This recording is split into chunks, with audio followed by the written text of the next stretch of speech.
Hello, welcome to the programme. Well, maybe it's something in the air, something about it being springtime here in the Northern Hemisphere. Many shareholders in the UK have been getting a bit restless over how much the chief executives at their companies are getting paid. Earlier this month, BP shareholders voted. It was a non-binding vote against a $20 million reward for the boss, Bob Dudley, despite record losses at the oil giant. Almost 60% of shareholders voted against it. Just a week later, Anglo-American shareholders, they did the same. The CEO was in line for a $5 million payout, despite Anglo being the worst performing company on the FTSE last year. And today it's been the turn of the drug company AstraZeneca. But this evening, its shareholders approved a $12 million pay deal for its chief executive, Pascal Soriot, by 89%. Michelle, similar goings on your side of the pond, or people don't feel quite so strongly? Well, I think we've seen sort of less open outcry about this kind of thing here, Jamie. Shareholders approved pay packages for top executives at Citigroup just earlier this week. However, it's worth pointing out that support was actually down from last year. Yeah, there's obviously some anger around, and we're going to go into this in a bit more detail, but it's not consistent. And you see there with AstraZeneca's results, they were pretty disappointing, but still the actual pay actually doubled, and they went along with it, 89% vote. Well, I mean, what I found really interesting as looking into this, Jamie, is that even losing a pay vote, not the case of AstraZeneca, but for other firms, I mean, how much attention do companies pay to that? And Oracle is the case in point where the board doesn't seem too bothered by investors' objections, because that is the number of times in a row that shareholders have rejected Oracle's executive pay packages, and yet here we are talking about it again. Yeah, well, we're going to have a look at some of those questions now, because we've got Kris Roebuck here with us. He's professor at Cass Business School.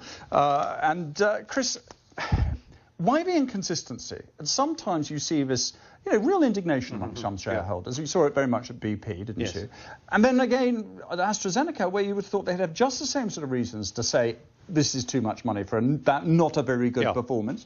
And they do the opposite. They will everyone say fine. The issue is we think of shareholders as a homogenous group, just as we think of people as a homogenous group, and we know they're not. So you've obviously got individual shareholders. You've got specific organisations where they have got very vociferous shareholders who sort of work as a group in terms of individuals. You've got institutional.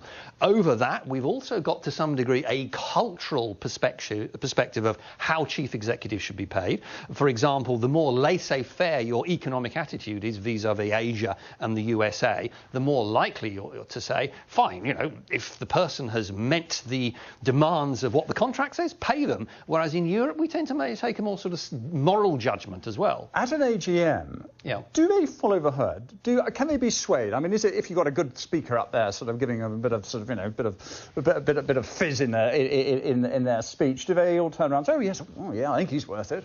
Well, yes, even when he's put in a lousy performance. I think in terms of the individual shareholders, that's right, obviously, because they'll be moved as individuals by a great speech. But then again, you see the institutional shareholders will have taken a formal position beforehand, which is why the BP case was so bizarre, because BP should have known prior to the event the way the institutional shareholders were going to move. What's the consequences of this kind of behaviour, and what's going to happen, do you think?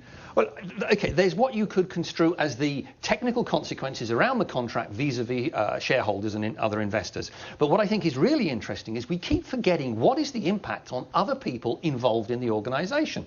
If you look at what these people have been saying to the junior leaders in their organisation throughout the year, it's been, we have to work, teamwork, you have to lead by example. If you look at what they've been saying to employees, it's, we're all in this together. We all have to sort of share the good times and share the bad times. Then as soon as it comes to pay time, well, I'm terribly sorry, but there's a slightly different rule for me.